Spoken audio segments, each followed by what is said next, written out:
أعوذ بالله من الشيطان الرجيم بسم الله الرحمن الرحيم إليه يرد علم الساعة وما تخرج من ثمرات من أكمامها وما تحمل من أنثى ولا تضع إلا بعلمه ويوم يناديهم أين شركائي قالوا آذناك ما منا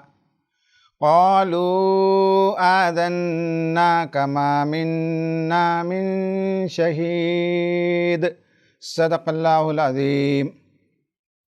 خواتین و حضرات، یہ 25واں پارہ ہے۔ اس پارے میں جو مضامین آئے ہیں ان پر ہم ایک نگاہ ڈال لیتے ہیں۔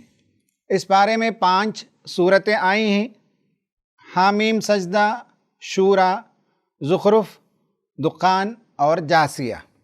اس پارے کے پہلے رکوع میں اللہ تبارک و تعالی نے بتایا کہ اللہ تعالیٰ ہی کے پاس اس آخری ساعت کا علم ہے۔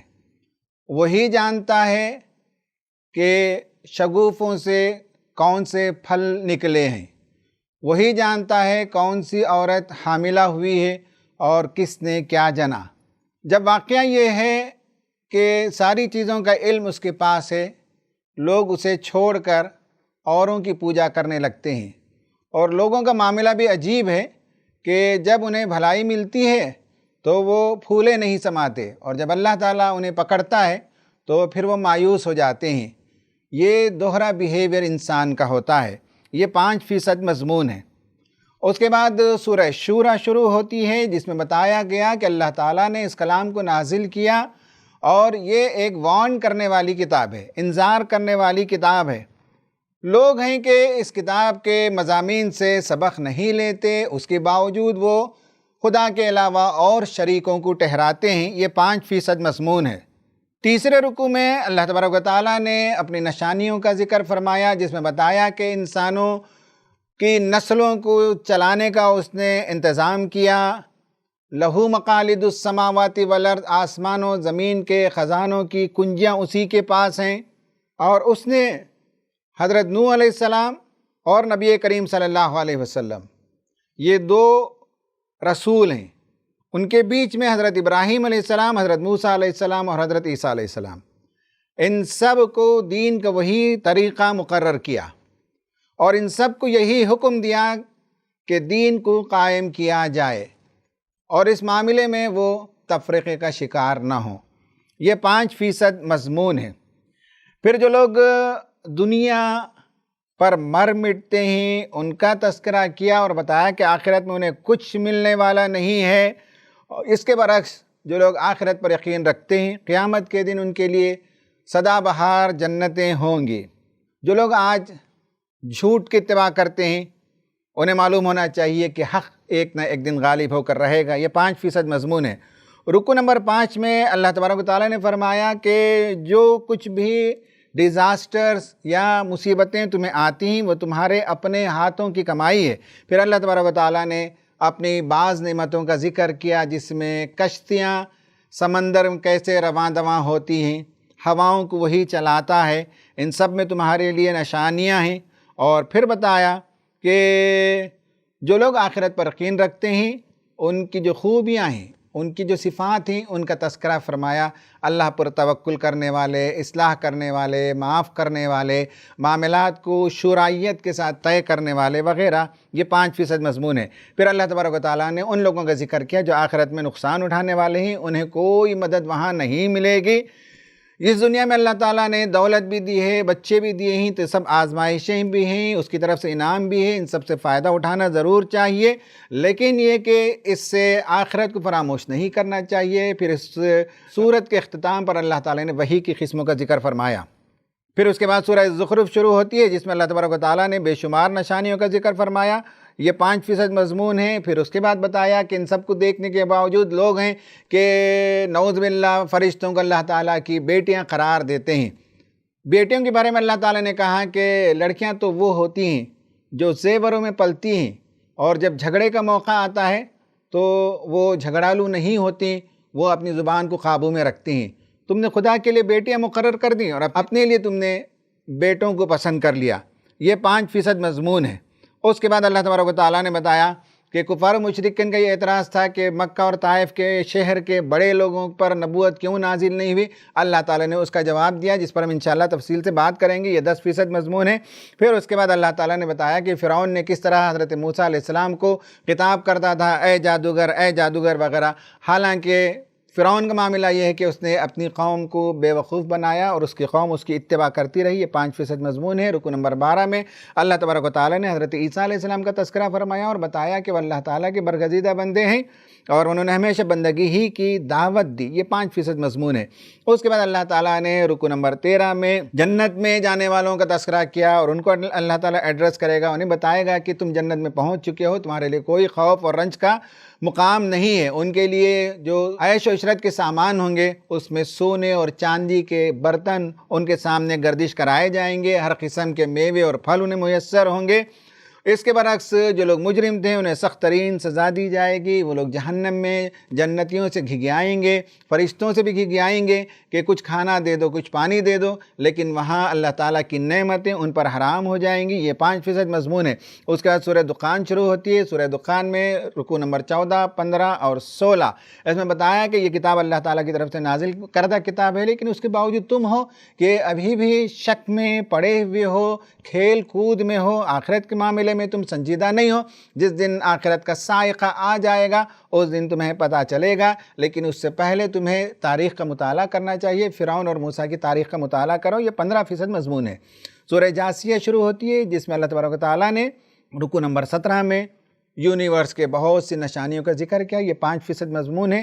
رکوع نمبر 18 میں بتایا کہ یہ کتاب پہلی مرتبہ نہیں ہے، اس سے پہلے بنی اسرائیل کو بھی ہم نے کتاب دی لیکن اس کی انہوں نے ناقدری کی تو اللہ تعالیٰ نے ان سے امامت کا درجہ چھین لیا۔ اب جو کوئی نیکی کا رویہ اختیار کرے گا وہ اس کی بھلائی کے لیے ہوگا اور جو برائی کا رویہ اختیار کرے گا اس کا وبال اسی پر ہے۔ یہ 5% مضمون ہے۔ اور آخر میں رکوع نمبر 19 اور 20 اس میں اللہ تبارک و تعالیٰ نے فرمایا کہ خدا تعالیٰ کا بھی انکار کرتے ہیں اور وہ کہتے ہیں کہ آخرت بھی آنے والی نہیں ہے، اور نبی کریم صلی اللہ علیہ وسلم کی نبوت پر بھی انہیں شک ہے۔ انہیں معلوم ہونا چاہیے کہ ضرور بس ضرور ایک دن ہم قیامت میں ان سب کو جمع کریں گے، ان کے ریکارڈز ان کے ہاتھ میں دے دیے جائیں گے اور کہا جائے گا پڑھو۔ اس دن انسانوں کے 2 گروپس ہو جائیں گے، ایک جنتیوں کا گروپ ہو جائے گا، ایک جہنم میں جانے والوں کا گروپ ہو جائے گا۔ یہ 10% مضمون ہے۔ خواتین و حضرات، یہ اس پارے میں آئے ہوئے مضامین کا خلاصہ تھا جو میں نے آپ کے سامنے پیش کیا۔ اب ہر دن کی طرح اس پارے سے ہم 2 اسباق لیں گے۔ آج کا سبق نمبر 1 اور اس رمضان المبارک کا لیسن نمبر 49 وہ ہے اللہ تعالیٰ اپنے بندوں سے کلام کرتا ہے، وحی کرتا ہے، اشارہ کرتا ہے، رہنمائی کرتا ہے، اس کے درجے کیا ہیں؟ ان درجوں کا تذکرہ آج کریں گے ہم اور آپ کے سامنے بتائیں گے۔ مدارج السالکین نام کی ایک کتاب ہے امام ابن قیم جوزی رحمۃ اللہ علیہ کی، اس میں انہوں نے بتایا ہے کہ اللہ تبارک و تعالیٰ اپنے بندوں کی جو ہدایت کا سامان کرتا ہے اس کے 10 درجے ہیں۔ وہ 10 درجے آپ کے سامنے آسان زبان میں انشاءاللہ پیش کروں گا۔ بحث پیچیدہ ہے، مضمون بڑا ہے، لیکن 8-10 منٹ کے اندر انشاءاللہ میں سمیٹ کر آپ کے سامنے رکھوں گا۔ اس میں پہلے 5 درجوں کو سمجھنے میں بھی کوئی دقت نہیں ہوگی، آخر کے 2 درجوں کو سمجھنے میں بھی کوئی دقت نہیں ہوگی، باقی 3 کی میں انشاءاللہ آپ کے سامنے وضاحت کروں گا۔ اسکرین پر آپ دیکھیں سورہ نمبر 42 آیت نمبر 51 اور 52۔ اللہ تبارک و تعالیٰ نے پہلی آیت میں بتایا وَمَا كَانَ لِبَشَرٍ أَن يُكَلِّمَهُ اللَّهُ إِلَّا وَحْيًا أَوْ مِن وَرَاءِ حِجَابٍ أَوْ يُرْسِلَ رَسُولًا فَيُوحِيَ بِإِذْنِهِ مَا يَشَاءُ إِنَّهُ عَلِيٌّ حَكِيمٌ۔ اس میں اللہ تبارک و تعالیٰ نے بتایا کہ کیسے وہ اپنے بندوں کے ساتھ وحی کا معاملہ کرتا ہے۔ اس آیت کا ترجمہ یہ ہے کہ کسی بندے کی یہ شان نہیں ہے کہ اللہ تعالیٰ اس سے راست کلام کرے الا یہ کہ اس کی طرف وحی بھیجے، یا پردے کی اوٹ سے کلام کرے، یا اس کے پاس اپنا ایک فرستادہ اپنی طرف سے ایک فرشتہ بھیجے اور وہ خدا کے اذن سے خدا جو چاہتا ہے اس کی وحی اس پر کرتا ہے۔ انہو علی حکیم، وہ بہت بلند مرتبے والا ہے اور بڑی حکمت والا ہے۔ خواتین و حضرات، اس سلائیڈ پر دیکھیے 10 درجوں کا ذکر کیا گیا ہے۔ لیول 1 یہ آسان ہے، تکلیم اللہ جسے کہتے ہیں، اللہ جس سے کلام کرے۔ حضرت موسیٰ علیہ السلام سے اللہ تعالیٰ نے کلام کیا۔ وہ مدین سے مصر کی طرف جا رہے تھے، راستے میں پہاڑ میں ایک جگہ جھاڑی کی پیچھے سے آگ نظر آئی، روشنی نظر آئی۔ جب وہاں آگ لینے گئے تو اللہ تبارک و تعالیٰ نے خطاب فرمایا، اننی انا اللہ، موسیٰ میں اللہ ہوں، اور فرعون سرکش ہو گیا ہے، میں نے تم کو رسول بنایا ہے، جاؤ اس کی اصلاح کرو۔ رسالت کی ذمہ داری اللہ تعالیٰ نے راست کلام کر کے حضرت موسیٰ علیہ السلام کو دی۔ یہ پہلا درجہ ہے۔ ایک اور درجہ وہ ہے الوحی المختص، وہ اسپیشل ریویلیشن ہے جو نبیوں اور رسولوں کی طرف اللہ تعالیٰ کرتا ہے۔ اس وحی سے مراد یا تو اللہ تعالیٰ خطاب کرتا ہے، دل میں بات ڈالتا ہے، اشارہ کرتا ہے، اور ورڈز میں نہیں تو میننگ اللہ تعالیٰ پہ پہنچا دیتا ہے۔ انبیاء اکرام علیہ السلام کو بعض وہ وحی آتی تھی جو تلاوت کی جاتی تھی، اسے وحی متلو کہتے ہیں، اور وحی غیر متلو وہ وحی جس کی تلاوت رسول اللہ نے نہیں کی لیکن اللہ تعالیٰ نے آپ پر وحی کی۔ کتنے امور ہیں، کتنے معاملات ہیں جو اللہ تعالیٰ نے آپ کو راست بتائے ہیں۔ اب آپ دیکھ سکتے ہیں کہ نماز پڑھنے کا جو طریقہ ہے قرآن میں آپ کو کہیں اس کا طریقہ نہیں ملے گا، لیکن وہ اللہ تعالیٰ ہی کی طرف سے ہے۔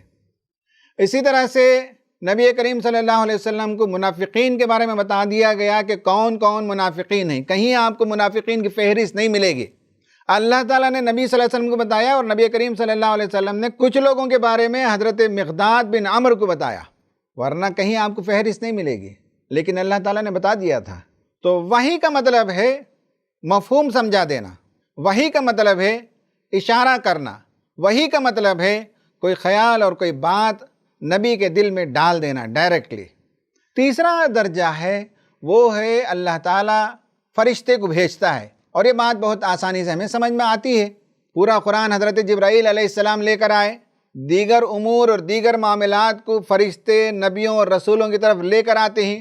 عذاب کا فرشتہ عذاب لے کر آتا ہے، اور دیگر فرشتے دیگر ذمہ داریوں کے ساتھ وہ آتے ہیں۔ تو فرشتوں کو اللہ تعالیٰ بھیجتا ہے اور ان کے ذریعے سے اللہ تعالیٰ اپنا پیغام رسولوں تک پہنچاتا ہے۔ یہ تیسرا درجہ ہے، یہ بھی سمجھنے میں آسان ہے۔ چوتھا درجہ تحدیث کا ہے، یعنی اسپیشل انسپریشن۔ اس کا مطلب یہ ہے کہ جس زمانے میں کسی قوم کے بیچ رسول اور نبی نہیں آئے، ان میں بعض بندگان خدا ایسے تھے جو موحد تھے، جو نیک تھے، اللہ تعالیٰ ان کے دلوں میں باتوں کو ڈالتا تھا۔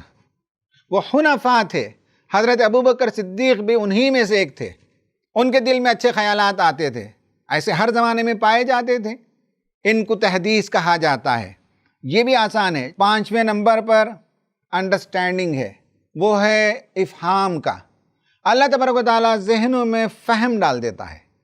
قرآن میں آیا ہے فَفَهَّمْنَاهُمَا سُلَيْمَانَ، جب معاملہ ججمنٹ کے لیے سلیمان علیہ السلام کے پاس آیا تو سلیمان علیہ السلام نے فہم کے ساتھ کام لیتے ہوئے صحیح ججمنٹ دیا۔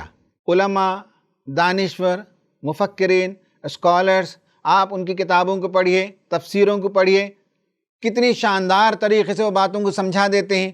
اللہ تعالیٰ ان کے ذہن میں وہ باتیں ڈال دیتا ہے اور وہ بہترین تفہیم کر دیتے ہیں۔ ایک ہی آیت کی تفسیر آپ الگ الگ تفسیروں میں پڑھ لیجئے، آپ کو شاندار طریقے سے علم کا ایک بہت بڑا ذخیرہ مل جائے گا، اور ہر مفسر نے ایک خاص انداز سے سمجھایا ہے، یہ فہم اللہ تعالیٰ ان کو دیتا ہے۔ لیول نمبر 6، 7 اور 8 یہ تھوڑا سا مشکل ہے، وہ یہ ہے کہ نبیوں کو، رسولوں کو اللہ تعالیٰ بھیجتا ہے، قوموں کے ذہنوں میں بھی اللہ تعالیٰ ہدایت ڈال دیتا ہے۔ قرآن میں اس کا ذکر آیا ہے کہ ہم نے قوم سمود کو ہلاک نہیں کیا، ہدایت دینے کے بعد اندھے پن کو انہوں نے ترجیح دی۔ یعنی قوم کو ہدایت دینے کا مطلب ہے کہ قوم کے ذہن میں یہ بات آ گئی کہ یہ بندہ سچا خدا کا نبی ہے، خدا کا رسول ہے، اس کا پیغام صحیح ہے۔ یہ بات ان کے سمجھ میں آنے کے باوجود انہوں نے فالٹی لیڈرز کی اتباع کی، نفس کی اتباع کی اور رسول کی بات کا انکار کیا، تب اللہ تعالیٰ نے انہیں صاعقہ میں، عذاب میں پکڑ لیا۔ یہ جنرل ایکسپلیکیشن ہے، عام طور پر اللہ تعالیٰ قوموں کو سمجھا دیتا ہے۔ یہ نمبر 6 ہے جو جنرل ایکسپلیکیشن ہے۔ نمبر 7 اسپیشل ایکسپلیکیشن وہ ہے کہ خاص بندوں کو اللہ تعالیٰ خاص رہنمائی کر دیتا ہے، ان کا ذہن اسلام کے لیے کبھی کھول دیتا ہے، یہ اس کا طریقہ ہے۔ اور 8ویں نمبر پر اللہ تعالیٰ بعض بندوں کو اس کے کلام، اس کی باتوں کو سننے کا موقع دیتا ہے۔ آپ کوئی پروگرام کرتے ہیں، افطار پارٹی کرتے ہیں، آپ عید ملن کرتے ہیں، کافی لوگ آپ کے پروگرام میں آتے ہیں، آپ تقریر کرتے ہیں، وہ لوگ سن لیتے ہیں، تو اللہ تعالیٰ یہ موقع دیتا ہے بعض لوگوں کو کہ جائیں اور سن لیں، اس کا کلام سن لیں، اس کی باتیں سن لیں۔ سننے کا جو موقع دیتا ہے وہ خود اللہ تعالیٰ کی طرف سے ہدایت کا ایک طریقہ ہے۔ یہ 8واں طریقہ ہے۔ 9واں طریقہ ہے انسپریشن، یعنی الہام کرنا۔ جس طرح سے حضرت موسیٰ کی ماں کے دل میں اللہ نے الہام کیا کہ اپنے بچے کو سمندر کے حوالے کر دو ٹوکری میں ڈال کر، یہ بات آسانی سے سمجھ میں آتی ہے کہ اللہ تعالیٰ اپنے بندوں کو کئی مرتبہ الہام کرتا ہے۔ اور 10ویں درجے پر صحیح خواب دکھاتا ہے، الرؤیا الصادقہ، سچے خواب بھی گویا کہ اللہ تعالیٰ کی طرف سے کمیونیکیشن ہے۔ یہ 10 طریقے اللہ تعالیٰ بندوں کو سمجھانے کے لیے، ہدایت دینے کے لیے، اپنا پیغام پہنچانے کے لیے، اس میں 3 درجے نبیوں کے لیے، رسولوں کے لیے مختص ہیں۔ اس کے بعد درجہ بدرجہ نیچے جیسے آپ آئیں گے تو وہ کامن مین کے لیے بھی اویلیبل ہے۔ ایکشن پلان یہ ہے کہ have you ever felt that he guided you at a particular time؟ کیا کبھی آپ کو محسوس ہوا کہ کسی جگہ آپ کے دل میں کوئی بات آئی، کوئی القاء ہوا، کوئی الہام ہوا، خواب کے ذریعے سے کوئی بات آپ کو سمجھ میں آ گئی، ایسا کبھی ہوا ہو تو نوٹ کیجئے۔ Number 2، be watchful for his subtle guidance، اور ہمیشہ نگاہ رکھیے کہ آئندہ بھی جب کبھی آپ کو ہدایت کی ضرورت محسوس ہوگی، اللہ تعالیٰ القاء کرتا ہے، اللہ تعالیٰ ذہن میں بات ڈالتا ہے، اللہ تعالیٰ فہم دیتا ہے، اللہ تعالیٰ باتوں کو سمجھا دیتا ہے، اس کی طرف ہماری نگاہ ہونی چاہیے۔ خواتین و حضرات، یہ پہلا مضمون ہے۔ آج کا دوسرا مضمون اور رمضان المبارک کا کی لیسن 50، یہ بھی بہت انٹرسٹنگ سبجیکٹ ہے۔ وہ ہے ڈسٹریبیوشن آف ہز مرسیز، اللہ تعالیٰ اپنی رحمتوں کی تقسیم کیسے کرتا ہے، اس پر ہم بات کریں گے۔ اسکرین پر سورہ نمبر 43 آیت نمبر 32 سے 35 کو بتایا گیا ہے۔ اس میں پہلی آیت ہے اہم یقسمون رحمت ربک، کیا یہ اپنے رب کی رحمت کی تقسیم کی ذمہ داری لے رکھے ہیں؟ نحن قسمنا بینہم معیشتہم فی الحیات الدنیا، ہم ہیں کہ دنیا میں لوگوں کی معیشت کو تقسیم کرتے ہیں۔ ورفعنا بعضہم فوق بعض درجات، اور بعض کے درجے بعض پر ہم بلند کرتے ہیں۔ لیتخذ بعضہم بعضا سخریہ، تاکہ ایک دوسرے سے کام لے سکیں، ایک دوسرے کی مدد کر سکیں۔ اس کے لیے اللہ تعالیٰ نے درجات میں فرق رکھا ہے۔ وَرَحْمَتُ رَبِّكَ خَيْرٌ مِّمَّا يَجْمَعُونَ، اور خدا کی رحمت ان سب چیزوں سے بہتر ہے جسے لوگ جمع کرتے ہیں۔ اس آیت میں اصل میں اس سوال کا جواب دیا ہے جو کفار و مشرکین مکے کے نبی کریم صلی اللہ علیہ وسلم سے کرتے تھے، یا آپ پر اعتراض کرتے تھے، اور وہ کہتے تھے کہ رسول اگر بنانا تھا تو اللہ تعالیٰ کو کیا کوئی اور نہیں ملا؟ مکے اور طائف کے بڑے سردار نہیں ملے، بڑے رئیس نہیں ملے کہ اللہ تعالیٰ نبوت ان کی طرف بھیجتا؟ کیوں ان کو بنا دیا اللہ تعالیٰ نے جو پیدائشی یتیم تھے؟ تو اللہ تبارک و تعالیٰ نے فرمایا کہ نبوت تو بہت بڑی رحمت ہے، یہ تو بات کی بات ہے، لیکن اس سے پہلے دنیا کی معیشت بھی، دنیا میں جو کچھ ہم تقسیم کرتے ہیں وہ بھی ہم نے تمہارے ذمہ نہیں کر رکھا ہے، وہ ہم نے اپنے ہاتھ میں رکھا ہے۔ ہم جیسے چاہیں لوگوں کے درمیان اسے تقسیم کرتے ہیں۔ پھر اللہ تبارک و تعالیٰ نے اور بھی سوالات کیے۔ اس اسکرین پر آپ دیکھیے کہ اللہ تعالیٰ کی حکمت کیا ہے، وہ وزڈم کیا ہے۔ وہ یہ کہ اللہ تبارک و تعالیٰ نے پوچھا کہ یہ تمہاری ذمہ داری نہیں ہے کہ لوگوں کے درمیان اللہ کی رحمت کو تقسیم کرو۔ نبوت ایک بہت بڑی رحمت ہے، اس کی تقسیم تو ہمارے ہی ہاتھ میں ہے۔ اس سے نیچے کی چیزیں، دنیا کی معیشت، یہ بھی ہمارے ہی ہاتھ میں ہے۔ ہم ہی جسے چاہتے ہیں ڈسٹریبیوٹ کرتے ہیں، کسی کو پاور عطا کرتے ہیں، کسی کو آنر عطا کرتے ہیں، کسی کو فیم، کسی کو ویلتھ، کسی کو گورنمنٹ، یہ ساری چیزیں ہماری تقسیم ہیں۔ اور ہماری حکمت یہ ہے کہ ہر آدمی کو سب کچھ مل جائے، ایسا بھی نہیں ہونا چاہیے، اور ایک ہی آدمی کو ساری نعمتیں مل جائیں، ایسا بھی نہیں ہو۔ ہم تقسیم کرتے ہیں، اس میں ہماری حکمت ہے۔ اور حکمت یہ ہے کہ کوئی بندہ دنیا میں انڈیپینڈنٹ محسوس نہ کرے، بلکہ ایک دوسرے کے ساتھ ڈیپینڈنسی کا ریلیشن شپ ہونا چاہیے۔ یہ حکمت ہے معیشت کی تقسیم میں۔ تم دیکھتے ہو کہ اللہ تعالیٰ کسی کو نالج دیتا ہے، کسی کو دولت دیتا ہے، کسی کو خوبصورت بناتا ہے، کسی کو بدصورت بناتا ہے، کسی کو اچھی آواز دیتا ہے، کسی کو بھونڈی آواز دیتا ہے، کسی کو لہیم شہیم بنا دیتا ہے، کسی کو نرم و نازک بنا دیتا ہے، کسی کو مالدار گھرانے میں پیدا کرتا ہے، کسی کو غریب گھرانے میں پیدا کرتا ہے، کسی کو ڈیولپڈ نیشن میں پیدا کرتا ہے، کسی کو انڈر ڈیولپڈ نیشنز میں پیدا کرتا ہے۔ قسمت کا ایک حصہ وہ جو فکسڈ ہے، اللہ تعالیٰ نے طے کر دیا کہ کہاں پیدا ہونا ہے، کس گھر میں پیدا ہونا ہے، رنگ کیا ہوگا، اور تعلیمی لیاقت کیا ہوگی، خاندان کی معاشی صورتحال کیا ہوگی، یہ سب اللہ تعالیٰ نے فکس کر دیا۔ پھر آزمائش یہ ہے کہ اس سے تم اپنی دنیا کیسے بناتے ہو، اس سے تم اپنے اعمال کو کیسے درست کرتے ہو۔ وہاں اختیار کی آزادی ہے، وہاں تقدیر کی آزادی ہے، انسان اپنی ایک نئی جہاں بنا سکتا ہے۔ یہ ہمارے ہی ہاتھ میں ہے کہ تقدیر کے ایک حصے کو ہم فکس کر دیتے ہیں۔ کب سے ان لوگوں نے جو ورتھ لیس کموڈیٹیز ہیں ان کے بارے میں سمجھ لیا کہ اللہ تعالیٰ کا انعام ہے، دنیا میں رئیس بن جانا، دولت مند بن جانا، پیسے والے ہو جانا، کیا یہ اس بات کی علامت ہے کہ اللہ تعالیٰ کی رحمتیں اس پر برس رہی؟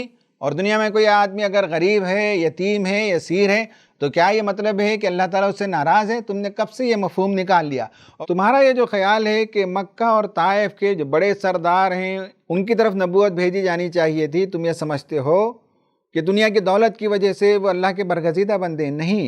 قرآن کی اس آیت پر غور کیجئے، وَلَوْلَا أَن يَكُونَ النَّاسُ أُمَّةً وَاحِدَةً لَجَعَلْنَا لِمَن يَكْفُرُ بِالرَّحْمَنِ لِبُيُوتِهِمْ سُقَفًا مِّن فِضَّةٍ وَمَعَارِجَ عَلَيْهَا يَظْهَرُونَ وَلِبُيُوتِهِمْ أَبْوَابًا وَسُرُرًا عَلَيْهَا يَتَّكِئُونَ وَزُخْرُفًا وَإِن كُلُّ ذَلِكَ لَمَّا مَتَاعُ الْحَيَاةِ الدُّنْيَا وَالْآخِرَةُ عِندَ رَبِّكَ لِلْمُتَّقِينَ۔ کہا کہ ہم چاہتے تو ہر کافر کے گھر کی 4 چیزوں کو سونے کے یا چاندی کے بنا دیتے۔ ہمارے نزدیک سونا اور چاندی کوئی اہم چیز نہیں ہے، ہم ہر کافر کے گھر کو بنا دیتے، لیکن اس میں اندیشہ تھا مومنوں کے لیے بڑی آزمائش ہو جاتی، کفر کرنے میں اگر یہ نعمتیں ملتی تو سب کفر کی طرف بھاگتے۔ اس لیے ہم نے مومنوں کو بڑی آزمائش میں نہیں ڈالا، اس لیے ہم نے کافروں کو یہ چیزیں نہیں دیں، ورنہ کافروں کے گھروں کی چھتوں کو، ان کی سیڑھیوں کو، ان کے دروازوں اور دریچوں کو، ان کے صوفہ سیٹ اور سیٹنگ کی جتنی چیزیں ہیں ان سب کو ہم سونے کے بنا دیتے یا چاندی کے بنا دیتے۔ گھر کے یہ 4 اہم ایلیمنٹس ہوتے ہیں۔ چھت ایک امپورٹنٹ ایلیمنٹ ہے، جوائنریز یعنی ڈور ونڈوز ایک امپورٹنٹ ایلیمنٹ ہے، اسٹیئر کیس، اس کا ہینڈ ریل، اس پر ماربل کی جو ہے فلورنگ آئے گی یا ووڈن ٹاپنگ ہوگی، یہ بہت امپورٹنٹ میٹر کرتا ہے گھر میں سیڑھی بناتے وقت۔ اور چوتھے نمبر پر گھر فنش ہونے کے بعد انسان صوفہ بناتا ہے، فرنیچر بناتا ہے، اس کی اپہولسٹری کا خیال کرتا ہے، اور جتنی کاسٹلی اپہولسٹری ہوگی اتنا وہ فرنیچر کاسٹلی ہوگا۔ کہا کہ یہ 4 چیزوں کو ہم سونے کے اور چاندی کے بنا دیتے، ہمارے نزدیک تو کوئی اہمیت ہی نہیں ہے، تم اسے بہت بڑی چیز سمجھتے ہو۔ تو اللہ نے فرمایا کہ یہ تو ہماری حکمت ہے، ہم تقسیم کرتے ہیں دنیا کی معیشت، دنیا کی چیزیں حکمت پر مبنی ہے۔ کسی کو دیا تو اس میں بھی حکمت، کسی کو نہیں دیا تو اس میں بھی حکمت، کسی کو اللہ تعالیٰ نے نوازا یہ بھی حکمت پر مبنی ہے، اور کسی کو اللہ تعالیٰ نے محروم کر رکھا یہ بھی اس کی حکمت پر مبنی ہے۔ خواتین و حضرات، یہ اللہ تعالیٰ کی رحمت کی تقسیم ہے، اس کی حکمت ہے۔ آئیے ایکشن پلان دیکھتے ہیں۔ Are you happy about you? کیا آپ اپنے آپ سے خوش ہیں؟ بہت بڑا مسئلہ یہ ہے کہ کاؤنسلنگ کے وقت میں نے اپنے بعض کلائنٹس کو دیکھا، وہ کہتی ہیں کہ کاش اللہ تعالیٰ مجھے بھی خوبصورت بنا دیتا تو میری بھی شادی کسی ایسے لڑکے سے ہوتی جو امریکہ یا انگلینڈ میں جاب کر رہا ہو۔ یعنی یہ کہ اللہ تعالیٰ نے آپ کو جو بنایا ہے اس سے آپ خوش نہیں، یہ مطلب ہے، یہ ناشکری ہے۔ اللہ کو معلوم ہے کہ کسے کیسے بنانا ہے، اور جو کچھ دیا اللہ تعالیٰ اس میں ہمارے لیے بھلائی ہے۔ اس لیے ہم اپنے کلائنٹس کو سکھاتے ہیں یہ جملہ کہیں، I love myself exactly the way I am, میں اپنے آپ سے محبت کرتا ہوں جیسا کچھ میں ہوں۔ اللہ نے مجھے جیسے بنایا ہے، اللہ تعالیٰ نے مجھے بے شمار صلاحیتوں سے نوازا ہے، بے شمار خوبیوں سے نوازا ہے۔ اللہ تعالیٰ نے جو دیا ہے اس پر نگاہ ہونی چاہیے، اور خواہ مخواہ انسان اپنے آپ کو دوسروں سے کمپیئر نہ کرے۔ Are you happy about you؟ Number 2، count his blessings on you۔ اللہ کی آپ پر جو نعمتیں ہوئی ہیں اسے گن سکتے ہیں؟ کبھی گن نہیں سکتے۔ اتنی نعمتیں ہیں، گن کر تو دیکھیے، لکھ کر تو دیکھیے کہ اللہ تعالیٰ نے کتنی نعمتوں سے آپ کو نوازا ہے۔ Number 3، find out the حکمہ if you are deprived of something۔ اللہ نے کوئی چیز آپ کو نہیں دی ہے، آپ چاہتے تھے کہ بڑی گاڑی ملے، آپ چاہتے تھے کہ خوبصورت بنگلہ ملے، آپ کوئی اور چیز چاہتے تھے، اللہ نے نہیں دیا تو اس کے پیچھے کوئی حکمت ہے، اس حکمت کو تلاش کیجئے اور ہمیشہ اللہ کا شکر ادا کیجئے۔ خواتین و حضرات، آج کے لیے یہ 2 مضامین پیش نظر تھے۔ ایک میں اللہ تعالیٰ وحی کیسے کرتا ہے، ہدایت کیسے کرتا ہے، اپنے بندوں تک کمیونیکیٹ کیسے کرتا ہے۔ دوسرا، اللہ تعالیٰ اپنی رحمت کو کیسے تقسیم کرتا ہے۔ ان دونوں موضوعات پر ہم نے گفتگو کی ہے۔ اللہ تعالیٰ سے دعا ہے کہ ہمیں اللہ تعالیٰ کی حکمتوں کو سمجھنے اور جو کچھ اس نے نوازا ہے اس کا شکر ادا کرنے کی توفیق عطا فرمائے۔ آمین۔ وآخر دعوانا ان الحمد للہ رب العالمین۔